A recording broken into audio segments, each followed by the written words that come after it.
Fabiola l'AUP, j'ai fait un DEP en matelotage et je travaille présentement pour la garde côtière dans la salle des machines. J'ai entendu parler du DEP de matelotage, j'ai appliqué et puis maintenant je travaille dans la salle des machines. Ça vient vraiment de ma mère et mon père, toutes les deux m'ont donné des piqûres différentes. Ma mère m'a vraiment donné l'amour de l'eau, des activités nautiques.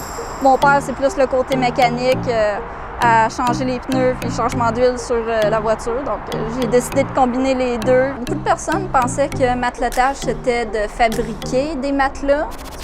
À chaque fois, ça me surprenait, mais bon. Mais quand je leur expliquais, il y en a beaucoup qui trouvaient ça intéressant comme métier. Ils me demandaient beaucoup d'informations sur la formation que j'avais suivie. Juste ici au CFMVL, j'ai eu 3 enseignants vraiment merveilleux. Dès qu'on avait des difficultés, on pouvait leur en parler. Ils comprenaient parce qu'ils étaient passés par là eux aussi. Chaque jour, on avait tout le temps des nouveaux défis. On les accomplissait tout le groupe ensemble. Puis ça l'aide au moral. Tu crées vraiment un lien avec les personnes avec qui tu travailles. Tu deviens vraiment proche. Puis à chaque fois que tu embarques sur le navire, tu as juste hâte de revoir ces personnes-là. Ce que j'aime de ce travail en général, c'est qu'on bouge. Tu es constamment en mouvement, tu as tout le temps de quoi à faire.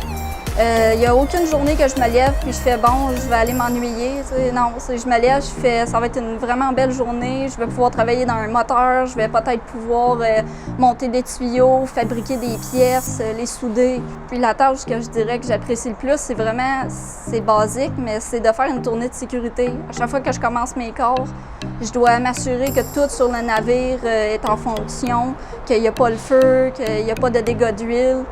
Il faut être quand même prêt à s'éloigner de sa famille pour plusieurs temps. Il faut être un leader d'une certaine façon. Il faut être capable de travailler en équipe. En somme, il faut être une personne amicale puis toujours être prêt à sourire à ses collègues.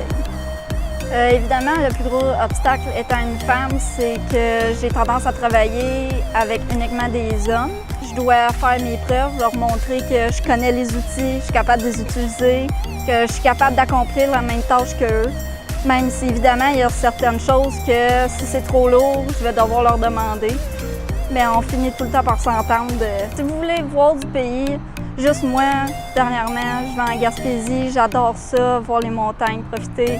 Puis en plus de ça, sur le navire, on s'ennuie jamais. C'est tout le temps gai, puis c'est juste plaisant. C'est un mode de vie que je trouve vraiment accueillant.